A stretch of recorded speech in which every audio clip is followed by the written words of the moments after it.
Hi, I'm Jess. Today we're opening up on Ceremony for enthusiasts, iconoclasts, anarchists, and you. So everybody, welcome to opening ceremony today. I'm very, very excited because I have somebody with me called Melanie, and she is from New York. And I just get a real buzz out of saying I want to go to New York. I've made a laugh with this before. I've never been to New York, although my sister-in-law very recently went with my nephew and loved it, by the way. So it's all very exciting to me to be on a call to New York. You'll have to bear with me. It's really a bit sad. But anyway, you're Melanie Wilson, aren't you? Yes. Fellow celebrant all the way across the pond. And she and I met, was it on Lifting the Lid Festival? Yes. And this is an amazing festival that you should look up. And it's about death and dying. If you're not into death and dying, you probably haven't heard of it. But there's just people from all over the world, and I'm going to invite them on and see if they'll come and talk to everyone about it, because we met some amazing people on there, didn't we? Yeah. And me and Melanie hooked up because we were interested in each other's worlds and what we were doing, and we're both celebrants, and you'll hear a bit about that in a minute. But first of all, I'm going to embarrass her by reading out about her. I didn't check your pronouns. You are she, her, aren't you? Yes. So this is her little about Melanie on the website of the thing that she's going to tell you all about, which is called Death of the Party, New York City. So about Melanie, creator of Death of the Party. So proving loneliness wrong when it comes to grieving with community. Let's focus on how we grieve the same rather than differently. I have experienced a number of significant deaths over the past 5 years. My friend and colleague died in 2018 and my dad died in 2019. And since losing them, I've sought out friendships with others who get grief. Currently, I'm pursuing a certificate, which has been done now, in funeral and memorial celebrancy, and I love that they make those distinct. I am also a host and host trainer for the dinner party, and we're going to hear all about that in a minute. I'm hoping I've whet your appetite. Besides talking about death, I enjoy life by volunteering at a thrift store, being creative, beekeeping, didn't know that, and traveling where hopefully you'll come to Brighton. My favorite place is in New York City is Governor Island, which I know literally nothing about. So, Melanie, do you sound quite impressive to yourself? Sure. It's so weird, isn't it, hearing yourself talk about.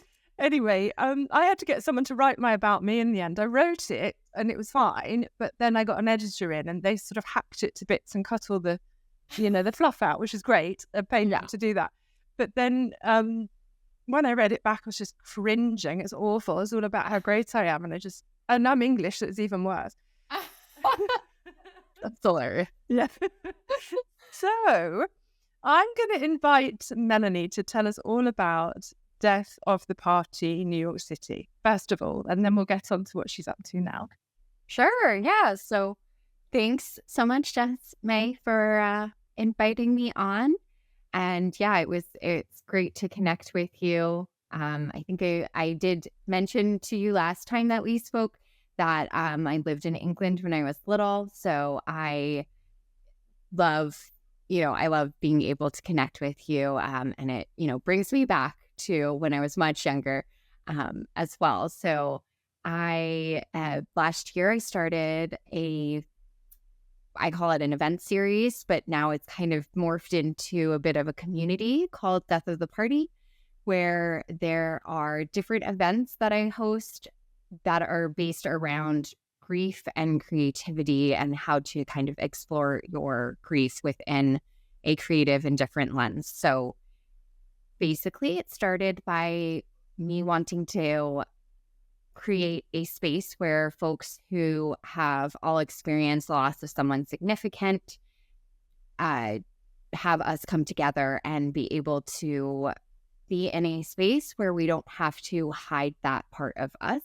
Because I had, coming out of lockdown in New York City, I wanted to really wanted to make friends because I had just moved to New York City right before the pandemic.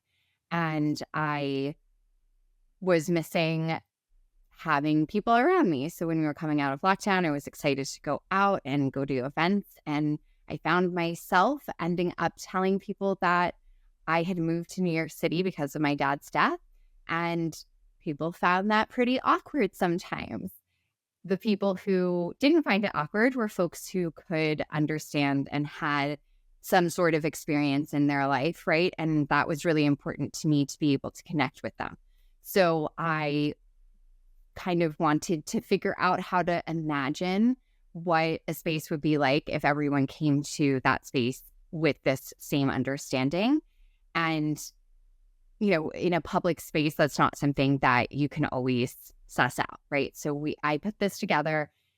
So we center our LGBTQ community, which I am part of myself. And then I also invite our allies as well. So I don't ask people to identify before they are part of a Death of the Party event, but I do want to make sure that it is a space that is welcoming to all of individuals, specifically in the LGBTQ space. So last June 2023 was the first event. It was a mixer where I had different types of prompts and opportunities for people to have a conversation around their loss or not. Kind of, they didn't have to specifically talk about their loss if they didn't want to. And I hadn't really imagined the idea of an event series. I had just said, okay, I'll put together an event and see how it goes. And over, I think it was 28 folks came to that. And it was pretty amazing to see how many people were willing to show up to a space where we were all there based on the fact that we are all grievers. So I had a lot of people leaving that event saying, hey, when's the next one? What are we doing next time? Can we do a facilitated conversation? Can we do this? Can we do that? So then I said, okay, I guess this is a need in our community. I'm happy to host another one. So I had my second event in November. And we actually did have a facilitated conversation for smaller groups by a counselor, but she didn't show up as a counselor. She just showed up as a facilitator specifically. And she is my partner. So, you know, she's been wrapped up into this project with me. Very, very supportive on that. Shout out to dragged in, don't they? Oh, absolutely. They get dragged into it before they know it. Every conversation's about coffins. Yeah, exactly. They didn't sign up to it, did they? No. Anyway, carry on. No worries. And then, and we also had an activity, a creative activity, which was with Postal Service for the Dead, which is a community art project it's based in Los Angeles area, but it's all across I would say the nation, but maybe it's even gone past, it might have gone past the US as well at this point. I'm trying to think about that because I certainly heard about that recently and I'll have to look it up. We'll have to get them on. But yeah. What it is, because for sure my listeners won't know what that is. Yeah, for sure. So Janelle has started this community-based art project where it's basically a way for people to write letters or cards to the people that they lost. And then it is an archive of those letters. And there's this system that you put either a heart, a star, or nothing on the card that will help Janelle know if someone wants the letter to be read or not, and if they want it to be shared out or not. So people can choose that when they send in their letter. And also she does encourage people to actually use collage as their creative outlet to create a collage for their cards to send. But also sometimes people will just send a card that they have. So she, has all different types, but definitely the collage piece is what we brought to Death of the Party. And yeah, it's really fascinating. And I actually was just on a panel with two other folks who have brought it to our communities. And it was really interesting to see how different people were using postal service for the dead in community and how they were facilitated. So it was a really very interesting project, and a lot of folks were gravitating very much towards it. And I think I ended up sending about 20 cards from our group in November. We had, I think, 35 people at the event. And then I knew that some people brought them home to finish them or to send them on their own. So I love everything about this. I love it. And I really relate to it because when my father died, I had a problematic relationship with my dad.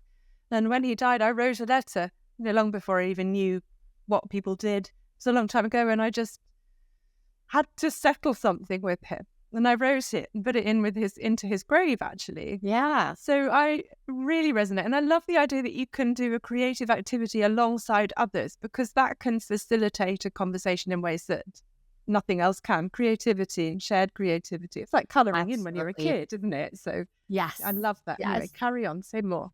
No worries. And then my third Death of the Party event was actually in February, where we facilitated conversation and kind of inward looking of how you feel about your grief, but then also sharing it with others and being able to support others. So we had one of my friends facilitated that. Her name's Fariha. And it was a really interesting thing, right? Because we had so many different things that have happened over these events. Then I also have an event coming up in May, which we're calling the Soul Showcase. And that is, we have invited grievers to submit different performance art. So it's music, it's comedy, it's spoken word, it's poetry, it's dance if they want to. I don't know if anyone has signed up for dance yet, but we've gotten all other categories who have submitted, and it will be a showcase of all of these works that people have done, these original works. And then we'll have, people in the audience who are going to be able to support and to really see what people have creatively put together. So a kind of mini festival. Yeah. Creative festival, but on quite a small scale. So it's relatable and accessible for people. Yeah. And we're hosting that with two partners. This is my first partner type event, which I'm very excited about. So we're having it at a historic cemetery here in New York City called Greenwood. And then we are also partnering up with the Brooklyn Community Pride Center as well. So we've got a big group joining us for that. So it really took off. Yeah. Just from that one thing. I don't remember when we last spoke, but when we met, you weren't as far on as this. No. It new, wasn't it? Yeah, I think we met at the very end of last calendar year. So I think there had just been 2 events. Just the 2, that's right. And you were thinking about what to do next, because I think a little bit took you by surprise. Absolutely. And then you were stuck with this, okay, well, I can't let it go. I've got to do something now. And then it's thinking around funding and how you do all of that, like the boring stuff. Well, I'm still working on that, but with more and more interest and talking to different potential partners, that's possible as well, just to at least, make sure that the events have the supplies that they need, and, seeing if there's a way to, gain compensation for the many hours of work put into the program. I mean, have you had interesting feedback from each of the events? Yeah, for sure. So I am definitely one of those event planners and hosts who put out surveys because I think that they're really helpful, especially because I'm creating this for our community, and I don't want to put something out there that, I don't know if it landed well or not. So I take a lot of feedback, and I've gotten a lot of positive feedback. I've also been able to understand from some of the surveys about, even the acoustics of one of the places where we hosted, and we'd love more creative activity, or we'd love, once again, a facilitated conversation, which is what we brought into the second one based off of that feedback. And then feedback about, wanting to meet people one-on-one. And then we brought that to the third event. So that is kind of the way that I have been able to grow it, and just really bounce off ideas of like, I'm having this idea, for instance, for this soul showcase. I was like, this would be really interesting, doing some sort of open mic, but also wanting to make sure that it's curated so that not everyone is talking about their dead father, but we have a lot of different variety within the art there. And I have different ideas that I'm also thinking of for future events. We're going to have at least 4 events this year. So we did number 1 in February. The next one will be in May, and then we've got a couple more coming up. So like 4, 1 each quarter? Kind of, yes. But I've been talking to more partners who also want to do events, so it might end up being more than 4, which is exciting. It's just incredible. This is really interesting. So we're running me and my associate and also my best friend are running a little thing here, similar, very little interest. So I hate generalizing about populations, but I do think there is more of a culture in America of sharing your feelings. I mean, that's sort of a given, isn't it? So I'm sitting here thinking, I love America. I bloody love them because they actually do it. They go there and they'll talk about it, and they'll say, this is what we want and this is what we need, because they probably more often than not know what that is. But here it's not so easy to get to what people need and want. We're not all in therapy. We're not really there yet. And so the difference in cultures is very, very interesting, albeit we have multiple communities, and the different communities in New York will all have something different that they need. I think there is, generally speaking, and more of an openness to expressing one's feelings, maybe having therapy, thinking about process. Would you agree with that, or am I generalizing? I think it, like you said, it really depends on the community. And I think that our LGBTQ community is definitely adaptive. And as LGBTQ folks, we really need to kind of listen inward, because we don't always have the same thoughts as folks out in the larger community. So I think that we're also driven in a different way potentially than our straight community, to really say, okay, like, I'm open to something different. I'm open to seeing what it's like to be in community in this way.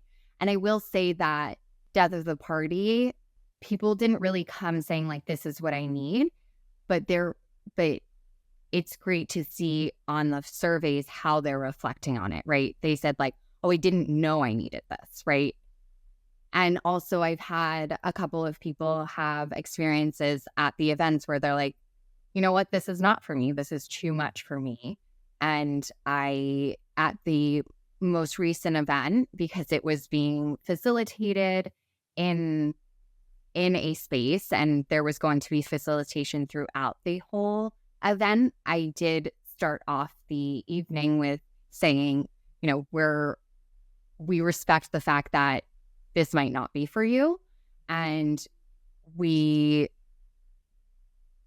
honor the fact that you may need to step out, and you can make that decision based off of what you are feeling at the time. So I want people to feel like they can make those decisions and opt in and opt out as they need to.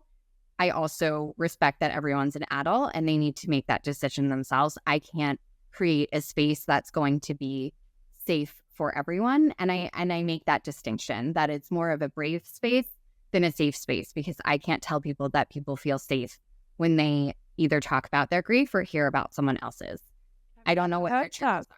I've never heard that, a brave space. And I don't know what your triggers are. That's right, because you cannot make a list of them. Could be anything. Yes. I love that. That's brilliant. And I mean, how inspiring that everyone's saying what they actually think. So I can tell you for real what would happen here. You've got the permission to leave whenever you like, because this might not be for you. People would sit there all night in a space that wasn't for them. You know this because you've lived here.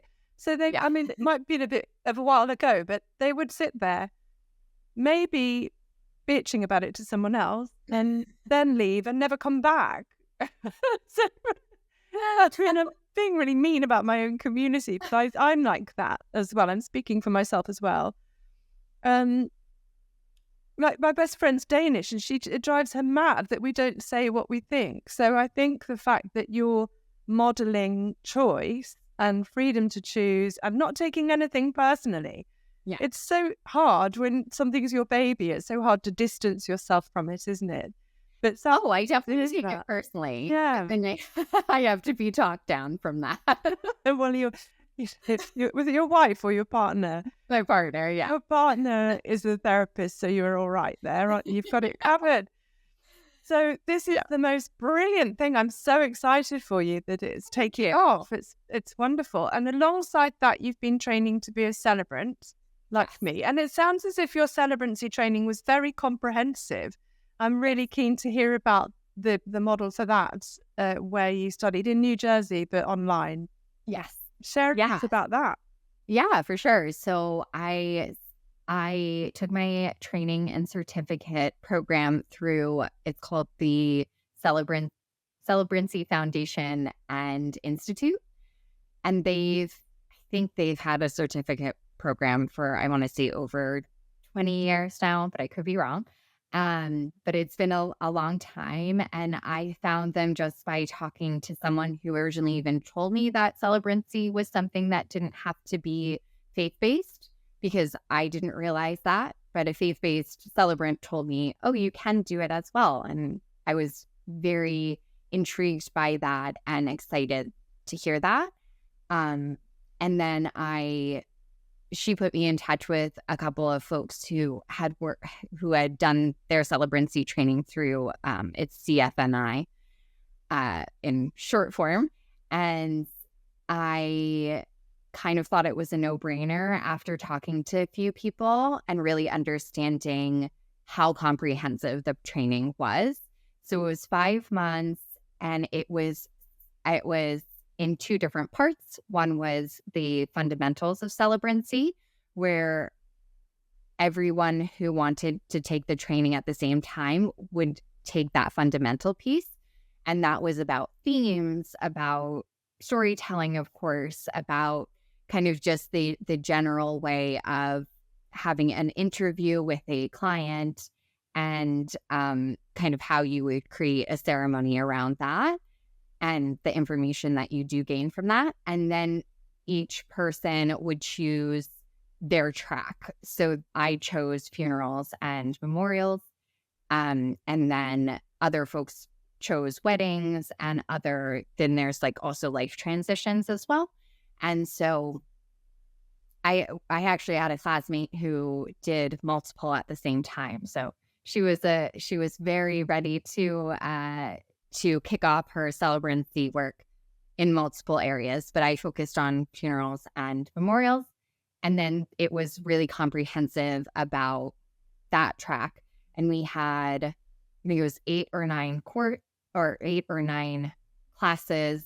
We had a lot of reading, and most of that was case studies. So we read a lot of funerals, and also some committals as well, committal ceremonies, and a couple of community ceremonies. And it was just really comprehensive, because we talked about the hard stuff. We talked about, how do you memorialize someone where their family clearly had a difficult relationship with at least something within their past. past, right?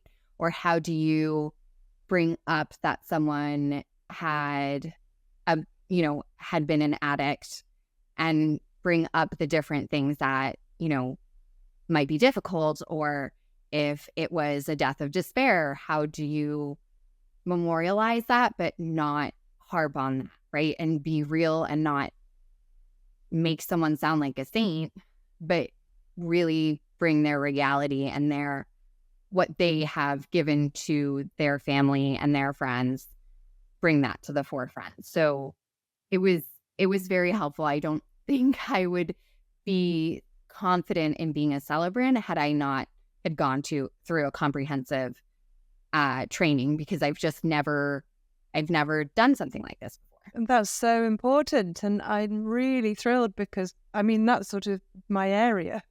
Mm-hmm. But you know what? I've done that for all of these years, over a decade, and so many people that have taken their own lives, never found the right word for it, have often said died from despair. But that death of despair is not a term I've ever heard used. Oh. And I love it. Yeah. Because nothing else, it is nothing but that. Of course, that's what it is. Yeah. We don't have a word for it. People still use suicide here, which on the one hand drives me a bit mad, because I find it so difficult that people use that word. But even the families of people who have died from despair will use it, because that's our vocabulary and that's all we have. So I'm going to start using this. I would say that I've only heard death of despair from celebrants. I haven't heard it. Like, it hasn't. It's not I've only parlance. Yeah, exactly. I've only heard it specifically in the death and dying education. Okay, I'm totally borrowing that. And when we did Lifting the Lid, there was somebody there that was talking about unhoused people, and I don't know where they were from, but they were talking about here we would talk about homeless people. Yeah. And they were saying, let's not call people homeless anymore because they are unhoused, and I loved it. But what's interesting, Melanie, is when I tried to use it in my own culture, I felt really awkward. It just didn't sit comfortably at all, and people were looking at me, and I didn't quite know what to do with it. But it's interesting. It's good that there's new vocabulary for all of these things. Yeah, and that is also a new piece of vocabulary here in the U.S. And I would say that, once again, it would be used by the people who are experts in that area, or like work in that area, as opposed to just day to day someone talking about that. But it's becoming more of a widely used term. Yeah, and we can champion it in our work. Yeah, absolutely. I'm so pleased that you were taught all of those skills, because it's just so much a part of our work. I mean, that's so great. Tell me a little bit about memorials, because I'm really interested in memorials, particularly now. And I understand that you did one for World AIDS Day, and I also did one for World AIDS Day. So I'm intrigued to know what your thoughts are about memorials, because for me it's becoming apparent that they're going to be increasingly important, not least because people are having direct cremations a lot, and I feel that they still need something, but they might not be doing something involving a coffin and a venue. So memorials in this country have always been about sort of war memorials and laying wreaths and sort of pompous public occasions. And now I think they're starting to be more personal. But I'm really intrigued to know what your experience is, what you learned, what interests you about memorials. Yeah, so I would say that I think we talked less about the difference between those in our class, but I have personally been interested in the idea of a memorial versus a funeral, and kind of the idea of the timeline, right? So when you're talking about the personal, I know from my experience with my family members, what you had said, right? Where it's someone who is cremated. Also the idea of, right, in the US, we're starting to do human composting as well. And that has a timeline of a few months as well. So there's committal ceremonies, and they're called turning in and turning out. And so there are memorials also that can be associated with that, ceremonies that are specific to turning in the body into the vessel where the composting happens, and then turning out the soil of the person. And I do not know the full terms for this, the vocabulary for it. But that's okay. But that's so interesting, isn't it? We're very new on that here, as ever. But it's really, really interesting. So this alters the timeline. I hadn't thought of that at all. So that makes a lot of sense. Oh, tell us more. Yeah. So I think there are benefits and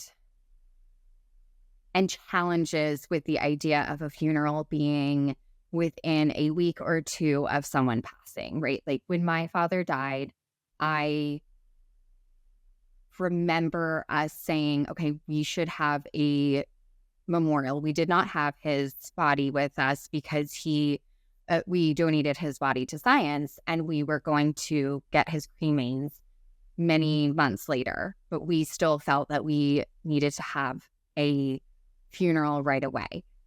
And that definitely comes from a religious tradition, even though we are not super religious in my family at all, but it still comes from this culture of you need to have it right away because it is the start of a grief process, but that you need to also perform it for people in this person's life, and they need this opportunity. And I think that personally, yes, I understand the beginning of the grieving process. I also think that a memorial or something later on can be very beneficial, because I can't tell you more than like 2 things that happened at my dad's funeral because of where I was at that place. Interestingly enough, I'm about to do a commemoration of his 5-year death anniversary, and basically I'm taking my whole training from Celebrancy.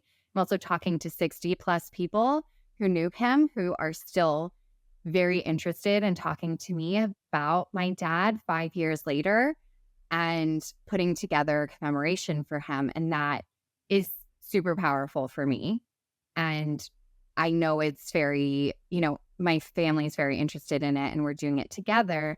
And I think that that is going to be extremely important for not only our grief as it stands now, but just this idea where we're reminded that people haven't forgotten him, which is something that 5 years later, I didn't expect that people would be so willing and so interested in talking to me about him. So I think that there is power in having a separation of like the immediate death and then like a time frame of when you can think about kind of a more meaningful ceremony later on. And I don't think it's bad to do it right away, but I think there are benefits to also waiting a little bit. Absolutely, because when you're in, exactly like yourself, I can't remember anything. I've been to so many funerals, I can't remember anything. When you think about how much blood, sweat and tears goes into writing those ceremonies, it's ultimately you go away with what people go away with what they feel rather than the words or anything. And you doing that means that you're preserving memories as well. You use 2 words that I'm not familiar with. Well, one is cremains, which I've not heard. Oh, yeah. And that's what we would say ashes. Yes. So cremains is interesting. That makes sense.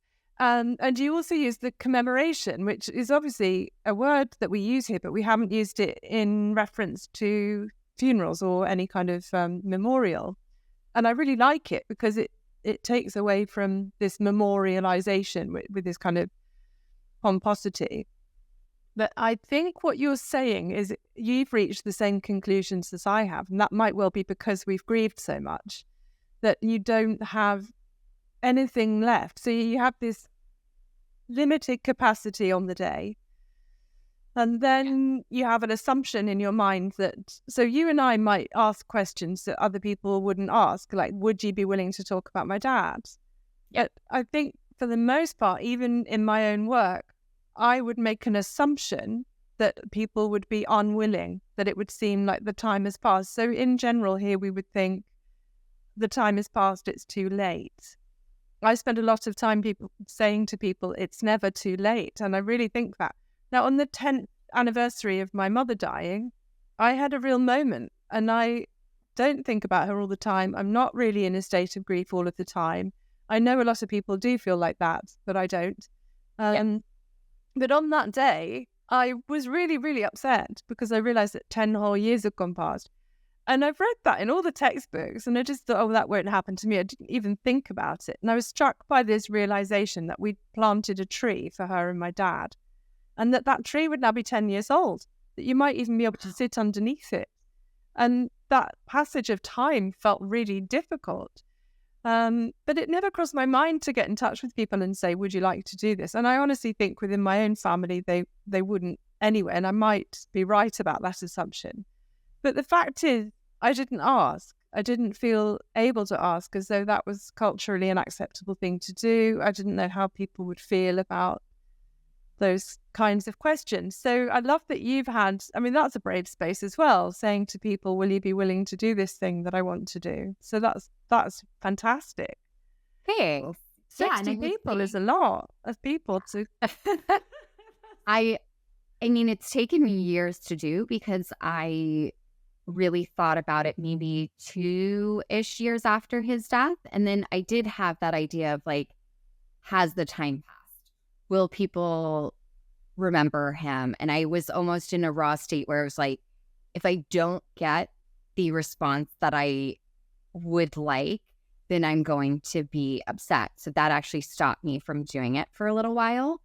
And I'm at a place now where I'm like, anyone who is willing to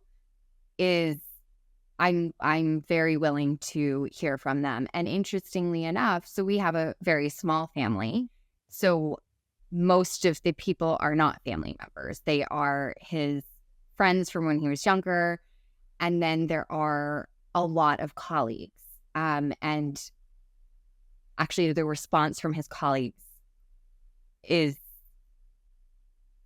not overwhelming. It is so welcome and so interesting, especially as a young professional myself, because obviously when I was growing up and I was on the cusp of becoming a young professional in like the corporate worlds or nonprofit, but still corporate worlds here in the US when he died. So I now have a better understanding of what he did as a professional and what it would be like to have those relationships with colleagues. And that's been really interesting and something obviously that I personally wasn't going into this being like, oh, his colleagues are going to be the ones who actually tell me the most interesting things about him. Yeah. But I would say that piece has been the very interesting, unusual part, because I wouldn't expect someone who worked with him over 25, 30 years ago to be so interested in telling me about him and saying, yeah, let's get on a call. I'd love to talk to you about him. I think that also absolutely shows the testament of what kind of colleague he was. And I always knew that he was good at networking and at really keeping up with people and being interested in what other people were doing. And this just really actually showed that, and not just like my inkling of, I think he was good at this because he happens to know a lot of people.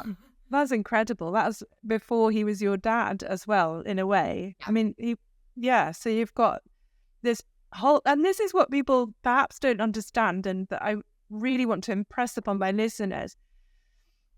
Increasingly in the UK, we're not having funerals and people are saying they're depressing and we're not going to have them anymore.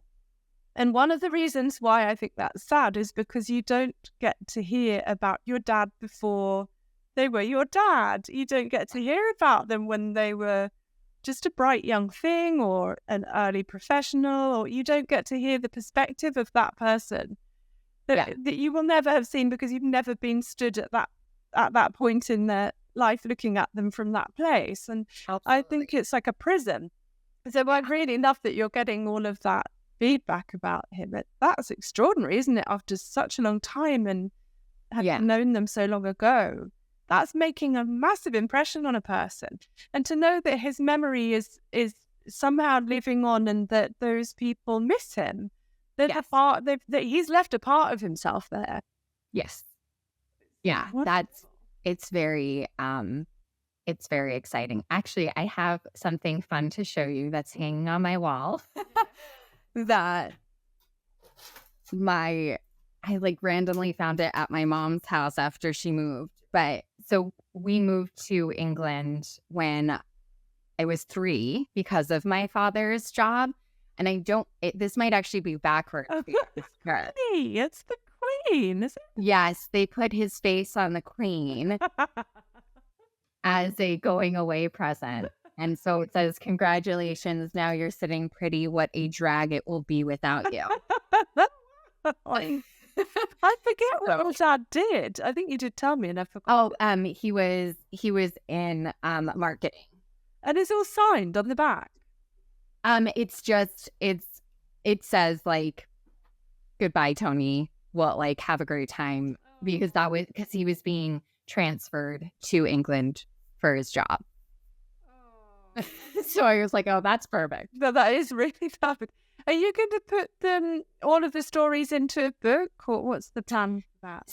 So I had not specifically had a vision for it because I really wanted to figure out what I would get from people. And what I've decided is it will be an actual ceremony for probably the day after his 5th death anniversary. And because I really realized that I want that community, I want people to also hear about him. And I think that I had considered a website and things like that, but I thought, like, what would actually be something that people would do with me, right? And that would be an actual ceremony. So for my course, I had to pick someone to eulogize. So I did actually write a eulogy for him, and I'm going to create that.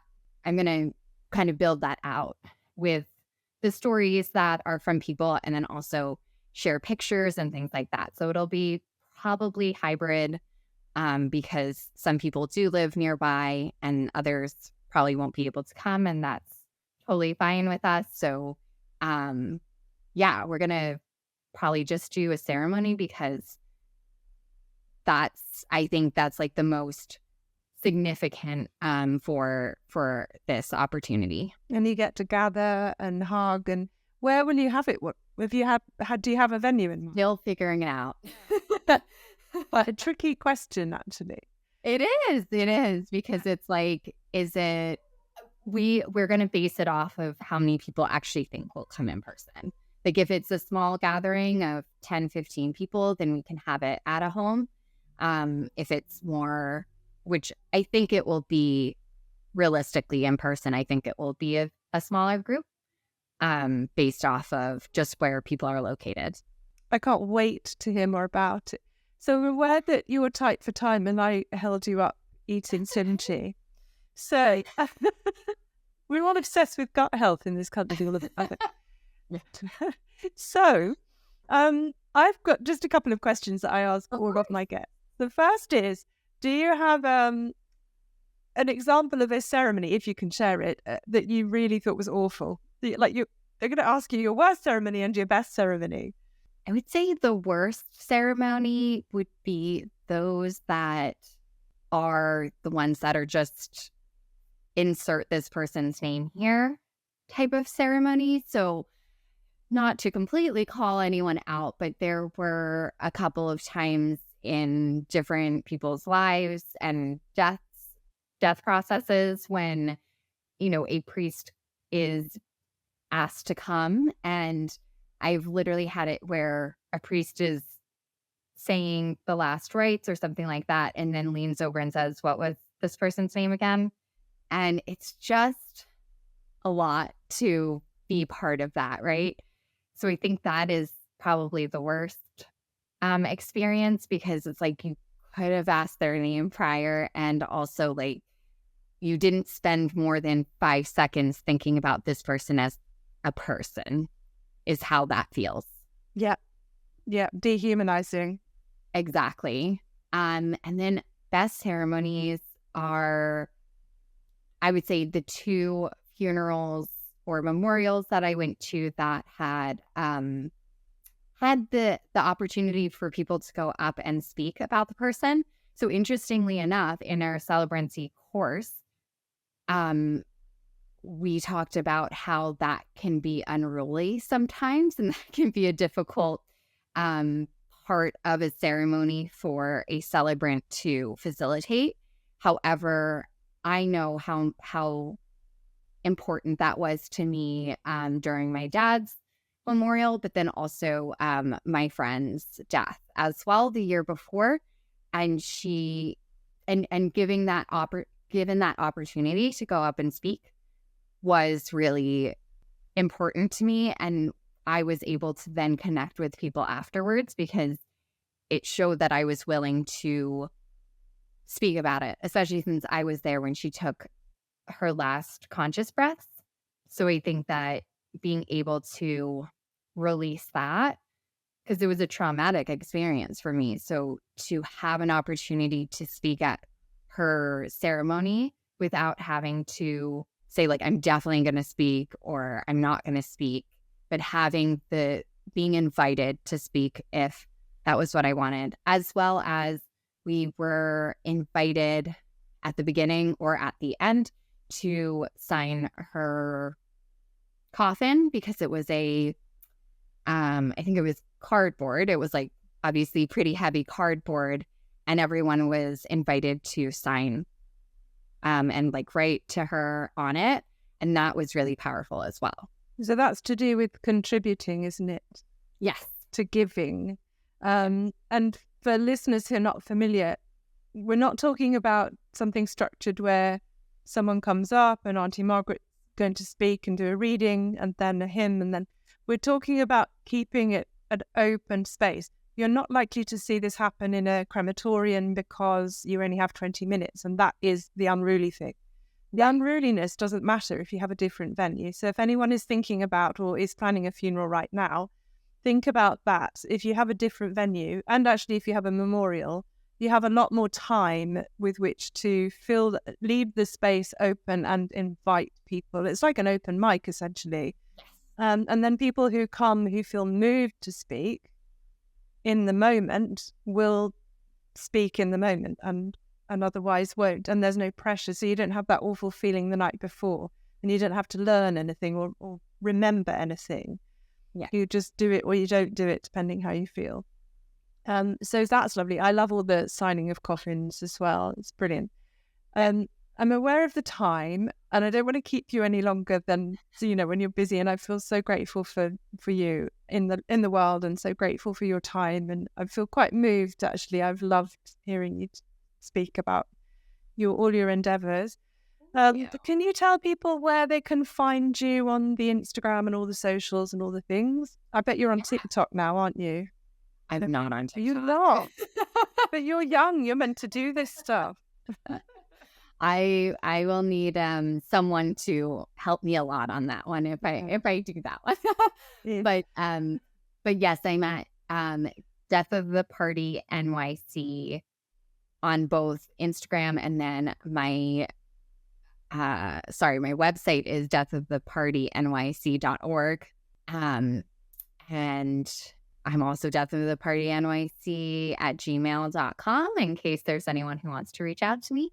But yeah, so it's Death of the Party, but I had to put NYC at the back because I believe that there's a death metal band called Death of the Party who has taken all of the Death of the Party handles. How rude. That's brilliant. I'm so glad you could come, and we must hook up after the next event. Yes. And I want to hear what happens next, because I think it might become quite big, maybe a little unmanageable for a while, but it's so fantastic.